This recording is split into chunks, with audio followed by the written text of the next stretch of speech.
Hello बच्चों, हम लोग सॉल्व कर रहे हैं आईएससी 2023 फिजिक्स के पेपर को। इसको हम एक्सप्लेन करेंगे किस तरह से पेपर को सॉल्व किया जाता है।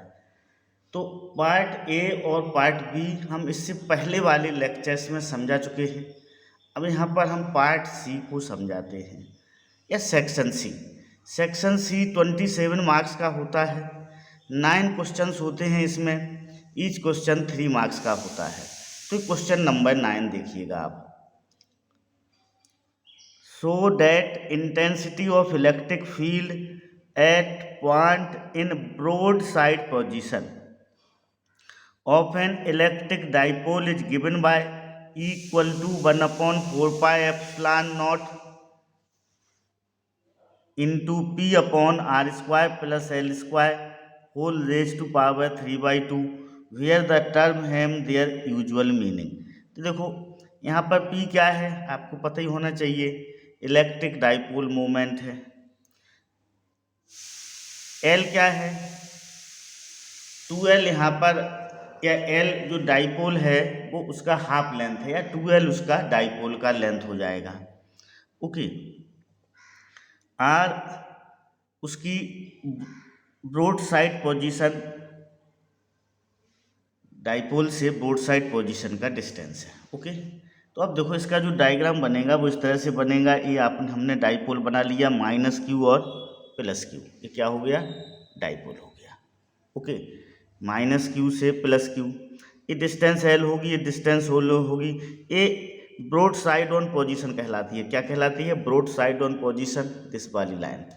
इसे हम इक्वेटोरियल लाइन भी बोलते हैं, ठीक ना। तो इस पी पॉइंट पर हमें क्या निकालना है, डेरिवेशन करना है इंटेंसिटी ऑफ इलेक्ट्रिक फील्ड का। ओके, तो देखो इस +Q की वजह से इस पी पॉइंट पर जो इंटेंसिटी ऑफ फील्ड होगा उसका डायरेक्शन इस तरह से होगा। पॉजिटिव चार्ज है तो away from the positive charge होगा, ये नेगेटिव चार्ज है तो टुवर्ड्स द नेगेटिव चार्ज होगा। Okay, understood.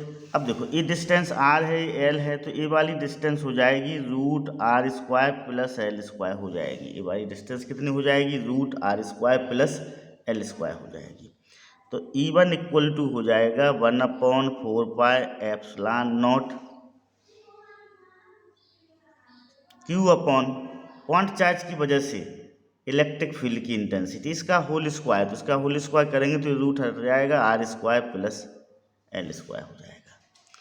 अब इसका डायरेक्शन कैसा होगा, अलोंग AP होगा। ये दिखाई दे रहा है डायरेक्शन E1 का, ठीक ना, तो ये E1 है। क्लियर। अब इसी तरह से हम E2 को फाइंड आउट करेंगे। क्या फाइंड आउट करेंगे, E2 को, this is 1/4 pi epsilon not Q upon, ये वाली डिस्टेंस भी सेम यही होगी, √r² प्लस l², तो r² प्लस l² हो जाएगा। यहाँ पर डायरेक्शन कहाँ पर होगा, PB की तरफ होगा। ओके, ये डायरेक्शन डायग्राम में दिखाया गया है। अब हमें इसका रिजल्टेंट निकालना है, तो इसको हम रिजॉल्व करेंगे।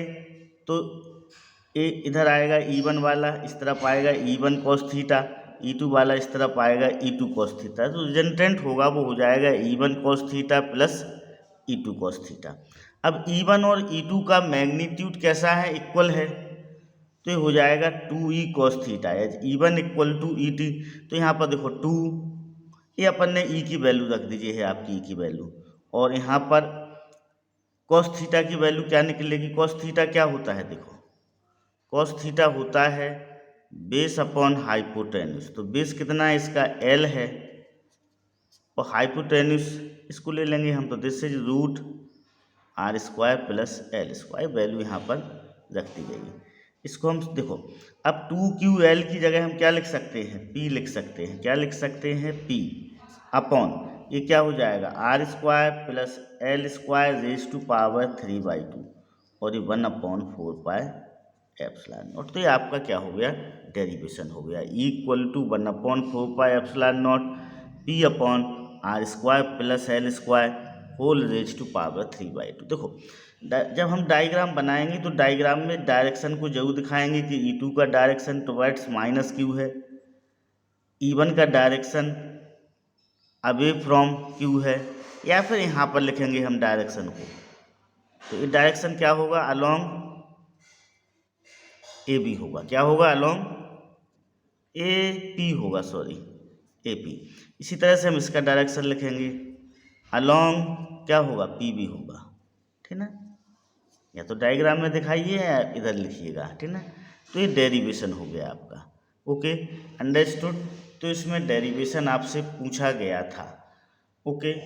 Now next 10th, eight identical cell each of EMF 2 volt and internal resistance 3 ohm are connected in series। कैसे कनेक्ट किए गए हैं, सीरीज में कनेक्ट किए गए हैं। 8 आइडेंटिकल सेल, सपोज करो एक ही सेल कनेक्ट किया गया है, इस तरह से लेंगे हम उसे,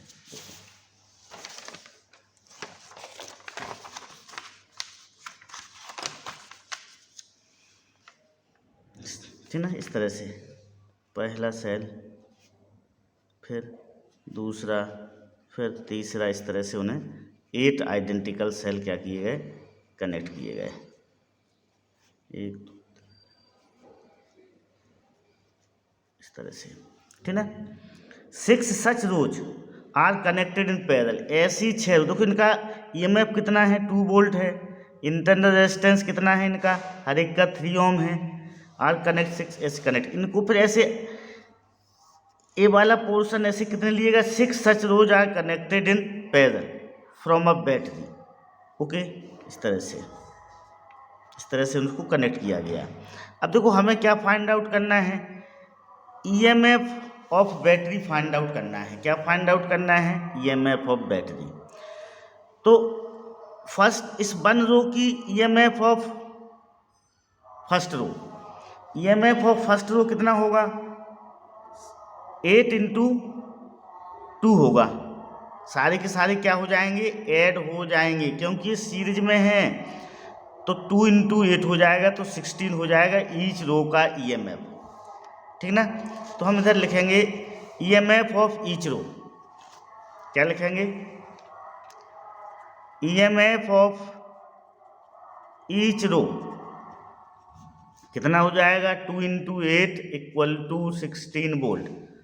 अब ऐसी 6 रो, एक रो 2 3 4 6 रो, तो टोटल ईएमएफ क्या हो जाएगा, देखो टोटल ईएमएफ जो पहले का आंसर पूछा है वो भी 16 वोल्ट होगा, क्योंकि पैरेलल में सेम रहता है, ठीक ना।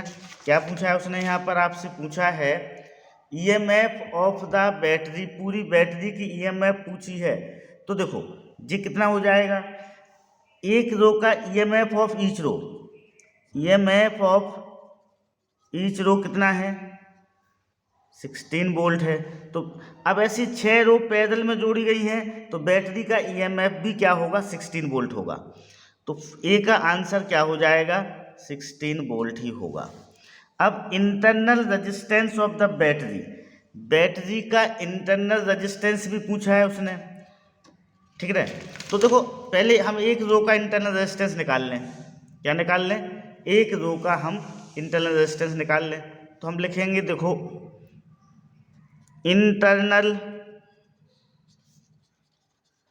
रेजिस्टेंस ऑफ फर्स्ट रो, देखो क्या हो जाएगा। अब एक सेल का ये इंटरनल रेजिस्टेंस 2 ओम है, तो 2 × 8 हो जाएगा, क्या हो जाएगा, 16 ओम हो जाएगा एक रो का इंटरनल रेजिस्टेंस। अब ऐसी कितनी रो हैं, ऐसी कितनी रो हैं आपके पास, ऐसी 6 रो हैं। देखो कितना है, एक मिनट, ईच रो का ईएमएफ कितना है, सॉरी ईएमएफ 2 वोल्ट है ईच सेल का, इंटरनल रेजिस्टेंस कितना है, 3 ओम है। तो जो इंटरनल रेजिस्टेंस होगा वो 3 × 8 होगा, कितना होगा, 3 × 8 = 24 ओम होगा। अब 24 ओम को हमने पैरेलल में जोड़ा गया है, ऐसे हर एक उसको क्या जोड़ा गया है, पैरेलल में, ठीक ना। तो और ऐसी कैसी 6 हैं, तो अपना internal resistance internal resistance of the battery कितना हो जाएगा, internal resistance of battery, this is 24/6। 6 से क्यों डिवाइड होगा, क्योंकि 6 रो हैं, हर एक रो का इंटरनल रेजिस्टेंस कितना है, 24 है। अब पैरेलल में लिया गया है तो ये 6 से डिवाइड हो जाएगा। तो इस तरह से बनेगा, देखो यदि आपको बनाना है तो 1/R equal to 1/24 plus 1/24 plus 1/24 6 बार लिखा जाएगा, प्लस 1/24 प्लस 1/24, तो 1/R इक्वल टू कितना हो जाएगा, 6/24, तो R equal to 24/6 equal to कितना आ गया, 4। आप चाहो तो डायरेक्ट भी लिख सकते हो उसको ऐसा, 4। Okay, clear. अब क्या पूछा है उसने, अब आपसे उसने पूछा है तीसरा, थर्ड में पूछा है current flowing through resistor R कितने का है, 6 ओम का है। तो करंट के लिए क्या, करंट क्या होता है, total EMF upon total resistance, ये होता है करंट का फार्मूला। क्या होता है, total EMF upon total resistance. तो हम टोटल ईएमएफ, तो आई इक्वल टू निकालते हैं, देखो करंट आई इक्वल टू क्या हो जाएगा, total EMF upon total resistance, या फिर अपन इसको ऐसे भी लिख सकते हैं E/R plus R. E total EMF कितना है, टोटल ईएमएफ 16 वोल्ट है, एक्सटर्नल रेजिस्टेंस कितना है, 6 है, इंटरनल रेजिस्टेंस कितना है, 4 है, तो 16/10 इक्वल टू क्या आ जाएगा, 1.6 एम्पियर आ जाएगा अपना आंसर। Okay, understood. तो इस तरह से उसे समझना चाहिए। देखो यहाँ पर किस कंसेप्ट का यूज किया गया है, इस कंसेप्ट का यूज किया गया है, जब सेल सीरीज में होते हैं तो उनके ईएमएफ क्या हो जाते हैं, ऐड हो जाते हैं। तो 8 सेल को लिया गया और ईच का कितना है, 2 वोल्ट है, तो एक सीरीज का टोटल ईएमएफ कितना होगा, 2 × 8 16 वोल्ट होगा। अब ऐसी 6 सीरीज बनाई गई, पैरेलल में लगाई गई हैं सी सीरीज में, तो पैरेलल में कैसा होता है, सेम होता है। जैसे मान लो सपोज करो यहाँ पर एक बैटरी ये जोड़ी गई है पैरेलल में, यहाँ पर दूसरी बैटरी पैरेलल में जोड़ी गई है, यहाँ पर तीसरी बैटरी ऐसी अपने पैरेलल में जोड़ी गई है, ठीक ना। अब सब इसका ई है, इसका ई है, ईएमएफ इसका ई है, अभी इनको कनेक्ट कर दिया गया, ठीक ना। सपोज करो किसी इस तरह से इन्हें किसी कहीं से एक्सटर्नल रेजिस्टेंस से क्या कर दिया गया, कनेक्ट कर दिया, तो जो इनका जो टोटल ईएमएफ होगा वो कितना होगा, टोटल ईएमएफ ई के बराबर होता है। पैरेलल में कैसा होता है, सेम होता है। तो यहाँ पर अपना कितना है, 16 वोल्ट का है, इधर 16 वोल्ट का, इधर 16 वोल्ट का, इधर ऐसे 3 और हैं 16 वोल्ट के। तो जो टोटल ईएमएफ होगा वो कितना हो जाएगा, 16 वोल्ट होगा। Okay, understood, clear. अब नेक्स्ट देखते हैं हम, देखो नेक्स्ट क्वेश्चन की ओर बढ़ते हैं। और लगा हुआ है, या तो हमें इसको करना है या फिर इसको करना है। यदि हमने इसको कर दिया है तो हम इसको फिर छोड़ देंगे, दोनों में से जो आपको सिंपल लगेगा आप उसे करेंगे। Okay, understood. क्वेश्चन नंबर 10 में क्या और लगा हुआ है, तो या तो आप इसे करें या फिर इसे करें। इसको कर दिया तो हम इसको नहीं करेंगे। ओके, तो इसमें हमें इस सर्किट डायग्राम दिया हुआ है, किरचॉफ लॉ का यूज करके I1 और I2 निकालना है। In the circuit shown in figure 3 below, E1 and E2 are batteries having EMF 25 volt and 26 volt. ये E1 बैटरी है, इसका EMF 25 वोल्ट है। ये E2 बैटरी है, इसका EMF 26 वोल्ट है। They have an internal resistance, E1 का internal resistance 1 ओम है, E2 का इंटरनल रेजिस्टेंस 5 ओम है। अप्लाइंग किरचॉफ लॉ का यूज करना है of electrical network, calculate the current I1 and I2। ठीक है, तो यहाँ पर देखो हम क्लोज लूप लेंगे। क्या लेंगे? Close loop. तो पहला जो लूप है वो हम लेंगे ACDF, ए वाला लूप लेंगे, दिस वन लूप। A से C पहुँचेंगे, C से D पहुँचेंगे, D से F पहुँचेंगे और F से A पहुँचेंगे। तो इसमें हम क्या करेंगे? सॉल्व करेंगे। ठीक है, तो देखो जब हम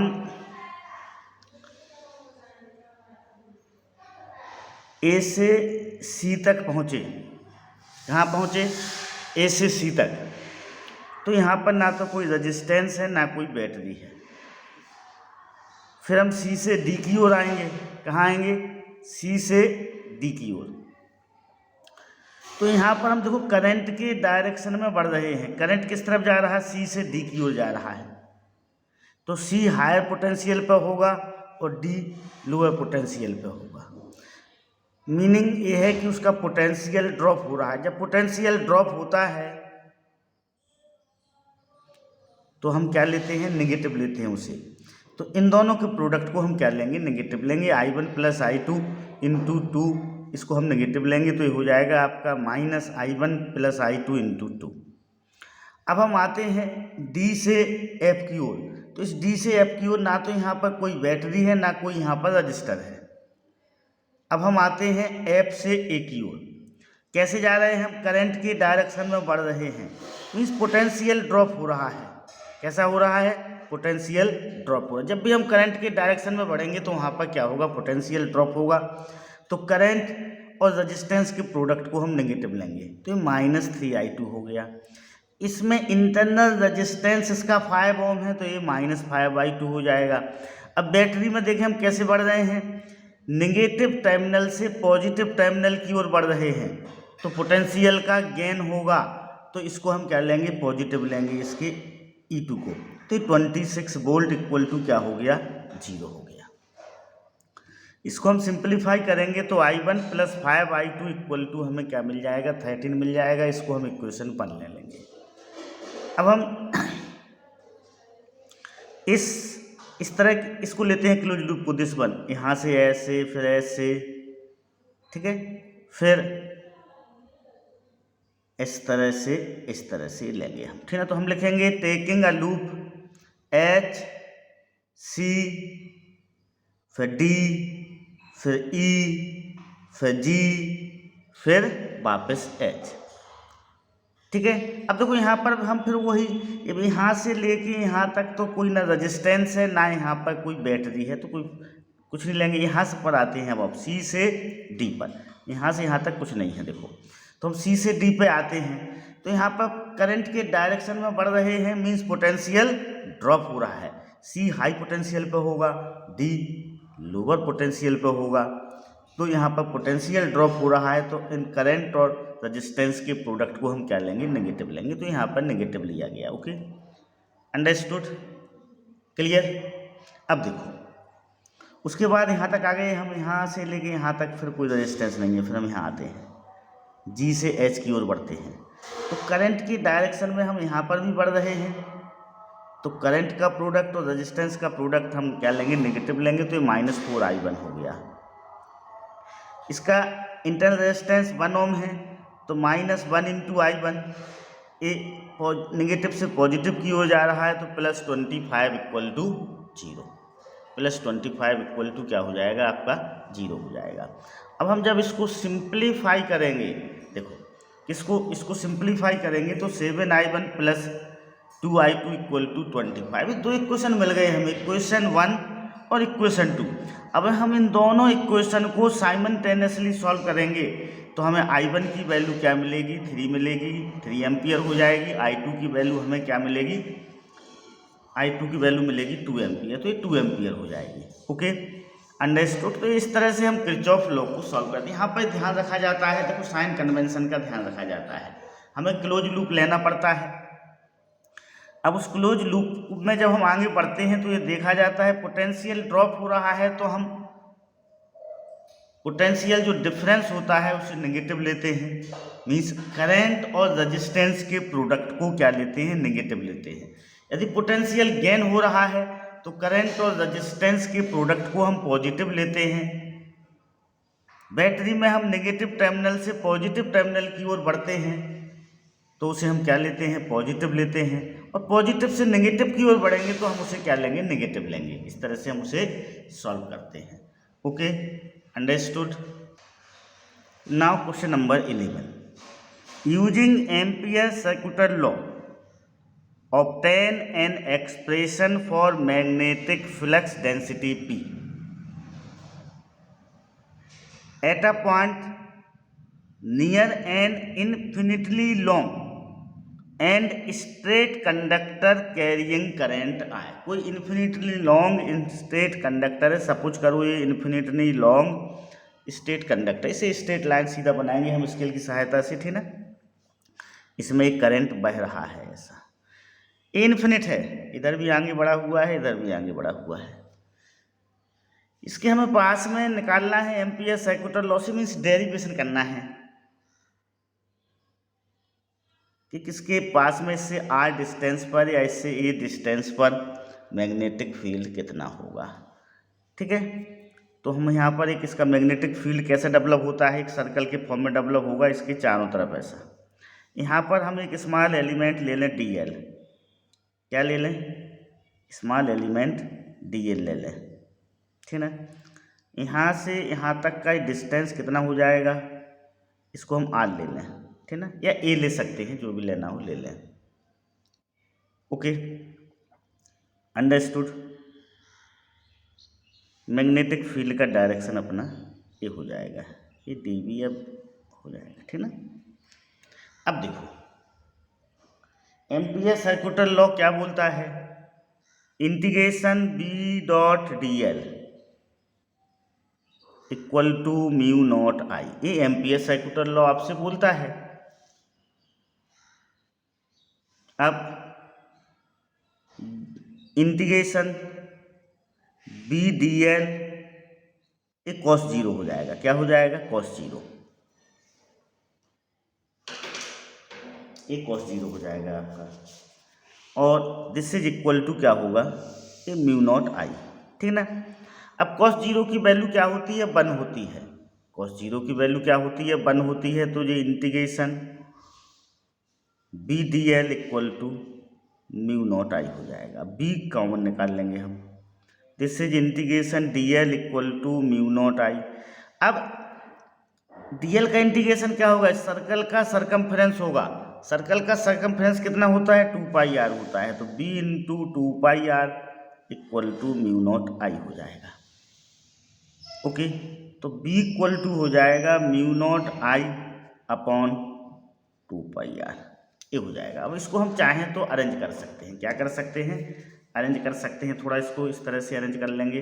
देखो b ये हो जाएगा mu naught upon 4 pi into 2i upon R, derivation हो गया, ये भी सही है, ये भी सही है। देखो म्यू नॉट अपॉन 4 पाई की वैल्यू हमें डायरेक्टली पता है कि 10⁻⁻7 होती है, ठीक ना, इंटू 2i अपॉन आर, तो ये डेरिवेशन हो गया।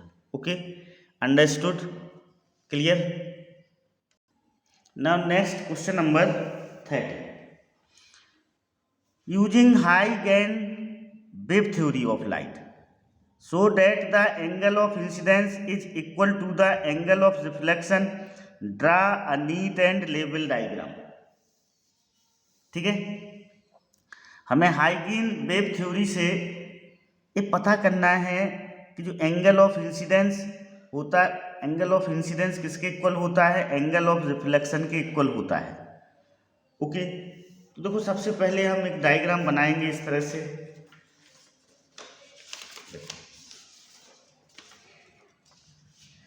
डायग्राम बनाएंगे, एक इंसिडेंट रे आ रही है, एक रे आ रही है, एक रे आ रही है। देखो इसमें रे में एरो बनाना बहुत ज़रूरी है, यदि आप एरो नहीं बनाएंगे तो आपके नंबर क्या होंगे, कट होंगे, ठीक ना। एरो का बड़ा महत्व होता है रे डायग्राम में, तो एरो बनाना बहुत ज़रूरी होता है। तो ये रे आ रही है आपकी एक, और एक दूसरी रे इंसिडेंट रे आ रही है। अब ये क्या, यहाँ पर वेव फ्रंट बनेगा, वो ये क्या बनेगा, वेव फ्रंट। अब यहाँ से जो दिस वन रे रिफ्लेक्ट होके इस तरह से निकल जाएगी ओ बी की ओर, और ये वाली रे क्या होगी, सीधी चली जाएगी, यहाँ से रिफ्लेक्ट होकर यहाँ निकल जाएगी। ये दूसरा वेव फ्रंट बना, ठीक ना। इस तरह से अब देखो यहाँ पर ये नॉर्मल है, इधर ये भी नॉर्मल है। अब ये एंगल आई है। अब आपको पता है, देखो भाई, जो वेव फ्रंट होता है वह इंसिडेंट रे के क्या होता है, नॉर्मल होता है। तो इस रे और इस रे के बीच का जो एंगल होगा वो क्या होगा, 90 डिग्री होगा। अब ये एंगल आई है, क्या है, आई है। तो ये वाला एंगल भी आई होगा, दिस वन एंगल भी क्या होगा, आई होगा। क्यों होगा, उसको ज्योमेट्री से होगा। देखो ये रे और जो ओ डैश है, ये दोनों नॉर्मल और दोनों आपस में कैसे हैं, परपेंडिकुलर हैं। उसको हम इस तरह से समझें कि देखो दिस वन, ये एंगल किसके बीच है, this one and this one के बीच है। अब इसके परपेंडिकुलर देखो, इसके परपेंडिकुलर ये वाली रे है और इसके परपेंडिकुलर क्या है, ये वाली रे है। तो ये इन दोनों रो के ये दोनों रे आपस में परपेंडिकुलर हैं, तो ये एंगल भी क्या होगा, आई होगा। In similar way this angle is R, so this one angle is also R. अब देखें आगे बढ़े हम। In triangle O A O dash, this one triangle, and triangle O dash B O, this one triangle, ठीक है ना। अब देखो angle O A O dash, this angle, and angle O dash B O, this one angle, दोनों के equal हैं। क्यों है, ईच 90 डिग्री है। कैसे हैं, 90 डिग्री हैं दोनों। अब ओ डैश ए, ओ डैश ए इक्वल टू ओ बी। देखो यहाँ से यहाँ तक जो डिस्टेंस ट्रेवल होगा, यहाँ से यहाँ तक जो डिस्टेंस ट्रेवल होगा, वो दोनों इक्वल होंगे। क्यों होंगे, v इंटू टी की वजह से, क्योंकि ये दोनों सेम टाइम पे पहुँच रहे हैं। ओके, कहाँ पर पहुँच रहे हैं, दोनों सेम टाइम। यहाँ से रिफ्लेक्ट होकर जो यहाँ तक पहुँचा और यहाँ से जो यहाँ तक पहुँचा, तो ये दोनों कैसे होंगे, इक्वल होंगे। ओ डैश कैसा है, कॉमन है। So triangle O A O dash is कॉन्वेंस to triangle O dash B O. ये दोनों कॉन्वेंस हो जाएंगे किससे, आर एच एस से। जब ये कॉन्वेंस होंगे तो एंगल कैसे होंगे, इक्वल हो जाएंगे। सो एंगल, कौन सा एंगल, angle A O dash equal to angle O dash B, किससे, C P C T C से। तो आई इक्वल टू क्या हो जाएगा, आर हो जाएगा। यही हमें क्या करना था, प्रूफ करना था। Okay, understood, clear. Okay, now 13। इस 13 दो क्वेश्चन दिए हुए हैं जिसमें और लगा हुआ है। या तो आप इस पहले वाले क्वेश्चन को करेंगे 13 के, या फिर दूसरे वाले को करेंगे। तो देखते हैं भाई पहला वाला क्या है। For any prism obtain a relation between angle of the prism A, angle of minimum deviation del M, and refractive index of its material mu और एन लेते हैं हमने। दूसरा क्या है इसका, obtain an expression for refraction at a single convex spherical surface, the relation between mu one rarer medium, mu two denser medium, object distance आ, image distance भी, object distance U, image distance भी, and radius of curvature आ। तो इन दोनों में से जो पहला वाला सिंपल है, तो पहला वाला ही आप लोग करेंगे। ओके, या करना चाहिए इसे। जो दोनों में से जो सिंपल हो आगे आपको उसको करना चाहिए, क्योंकि ये थोड़ा लेंदी जाएगा, इसका डेरिवेशन इसका कम लेंदी जाएगा। तो कोई प्रिज्म बना लिया गया, क्या बना लिया गया, प्रिज्म, ठीक है। इस प्रिज्म को बना लिया गया, ये आपका प्रिज्म है।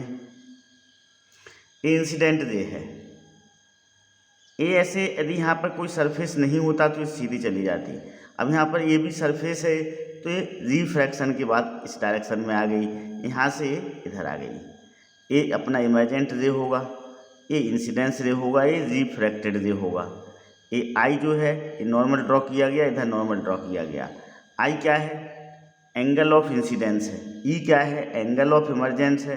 अब देखो इंसिडेंट रे को हमने आगे बढ़ाया, इमेजेंट रे को आगे बढ़ाया, ये दोनों जहाँ पर मिलेंगे वो एंगल क्या कहलाता है? डेल कहलाता है। क्या कहलाता है? डेल।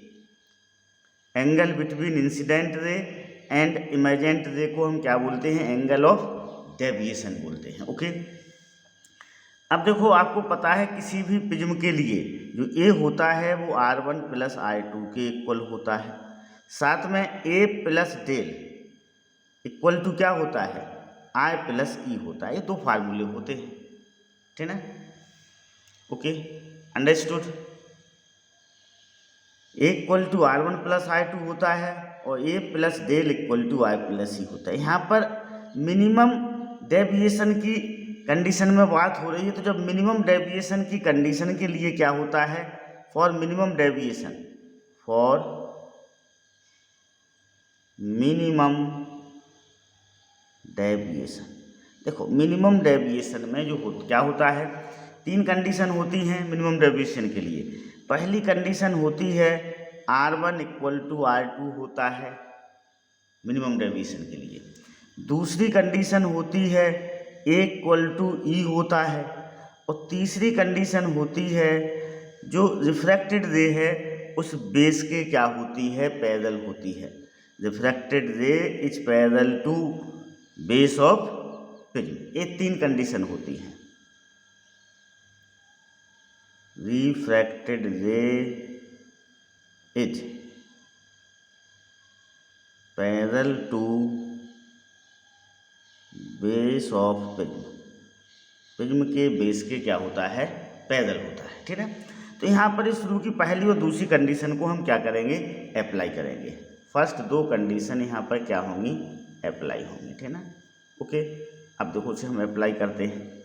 अब आपको पता है कि स्नेल्स लॉ क्या बोलता है? स्नेल्स लॉ बोलता है कि n equal to sine I upon sine R. ये स्नेल्स लॉ बोलता है n equal to sine I upon sine R. Clear? Understood? अब देखो n क्या हो गया? Sine I upon sine R हो गया। अब यहाँ पर देखो, अब इसको हम समझते हैं आगे। देखो n आपका sine I upon sine R हो गया। अब देखो इसको लेते हैं हम a इक्वल टू क्या है? यहाँ पर R1 और R2 बराबर हैं, तो हम दोनों को क्या ले लेंगे? R ले लेंगे। क्या सपोज कर लेंगे? R। तो ये R प्लस R। ओके, तो a इक्वल टू क्या हो जाएगा? 2R हो जाएगा। और R इक्वल टू क्या हो जाएगा? a बाई 2 होगा। R इक्वल टू क्या होगा? a बाय 2 होगा। Okay, understood. अब देखो a, इसमें देखें हम यहाँ पर डेल की जगह हम क्या लिखेंगे? डेल m लिखेंगे। क्यों लिखेंगे? क्योंकि हम मिनिमम डेविएशन की बात कर रहे हैं। किसकी बात हो रही है यहाँ पर? मिनिमम डेविएशन की बात हो रही है, ठीक ना? तो r की जगह हम क्या ये डेल m लिखा। Okay, for minimum deviation, for minimum deviation. Okay, minimum deviation के लिए। अब इसको लेते हैं हम इस वाले फार्मूले को, तो ये क्या है? ये डेल m हो जाएगा। आई, अब ई की जगह भी हम क्या रख देंगे? आई रख देंगे। तो आई की वैल्यू क्या आ जाएगी अपनी? आई की जो वैल्यू आएगी वो आएगी a plus del m upon 2। किसकी वैल्यू आ जाएगी? आई की वैल्यू आ जाएगी और आर की वैल्यू हमें दोनों मिल गई। अब हम स्नेल्स लॉ में इसका क्या करेंगे? यूज करेंगे। तो ये sine I upon sine R, n equal to sine I upon sine R. तो this is sine a plus del m upon 2 upon sine a by 2 upon sine a by 2। n equal to sine a plus del m upon 2 upon sine a by. ये क्या हो गया? अपना derivation हो गया। Okay, understood? Clear? तो हम इसी का करेंगे derivation. Now next 14, what is an essential condition for obtaining a sustained interference. तो इसके लिए जो इसेंशियल कंडीशन होती है सस्टेन्ड इंटरफेरेंस को ऑब्टेन करने के लिए, to sources must be coherent. दोनों सोर्सेस को कैसे होना चाहिए, कोहेरेंट होना चाहिए, या तो हम ये लिख सकते हैं या फिर लिखेंगे फेज डिफरेंस कांस्टेंट।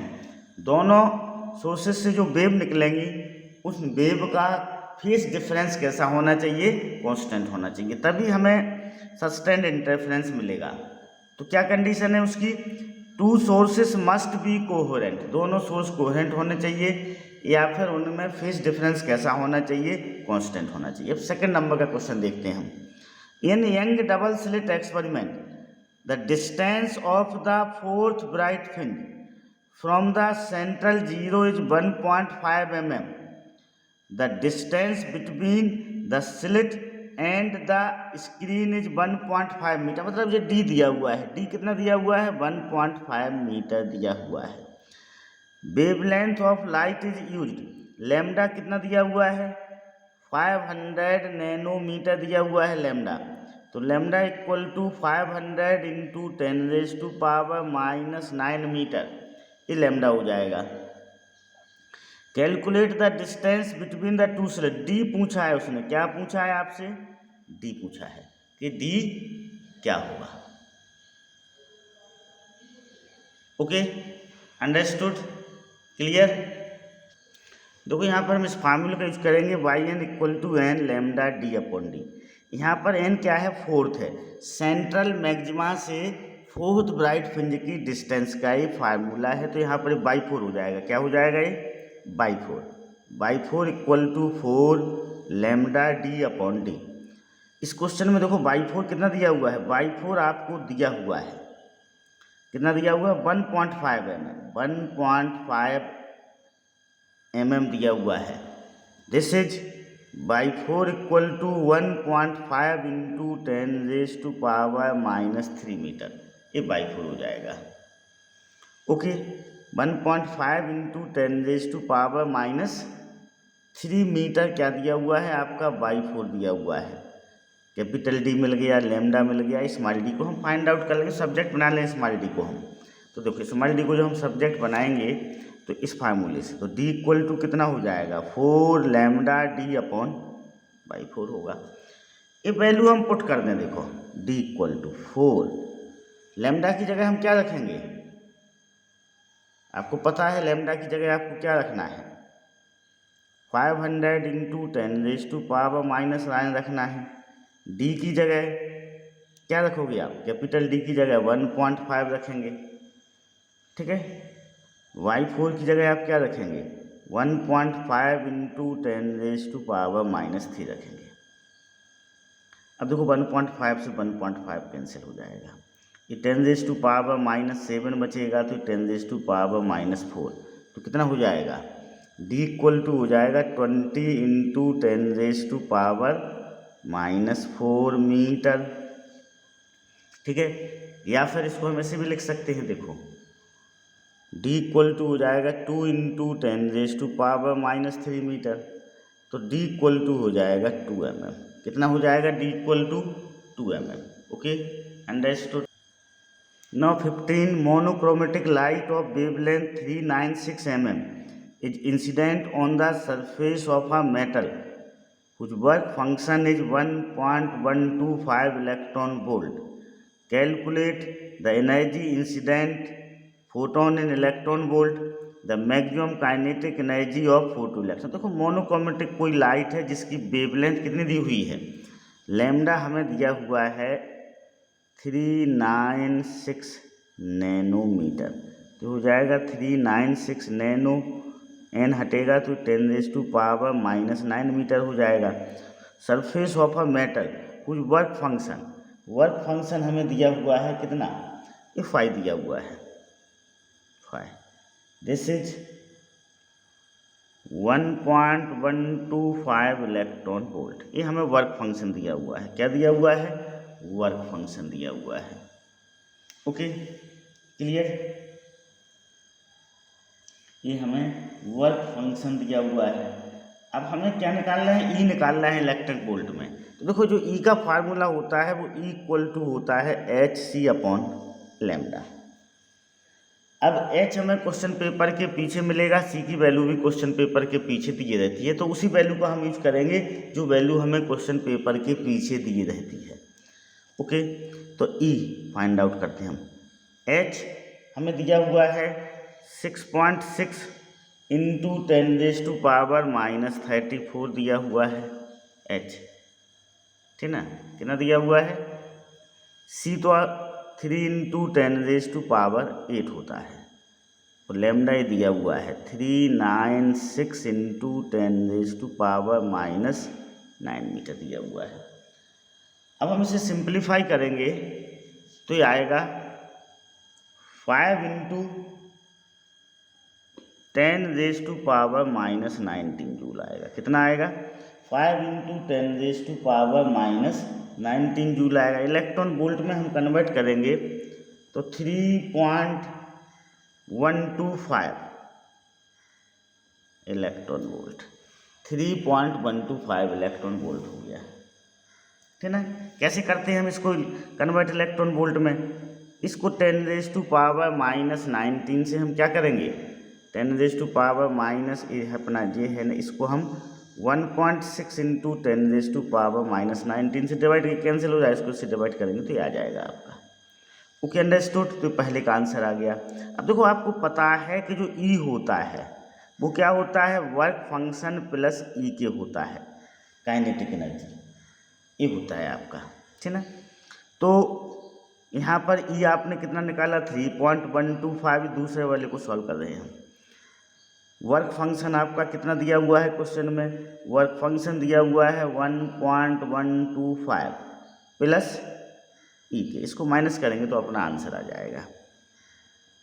ई के इक्वल टू हो जाएगा 3.125 माइनस 1.125, सॉल्व करेंगे तो कितना आ जाएगा, ठीक है, 2 आ जाएगा, 2.0 इलेक्ट्रॉन वोल्ट अपना फाइनल आंसर हो जाएगा। Okay, understood, clear.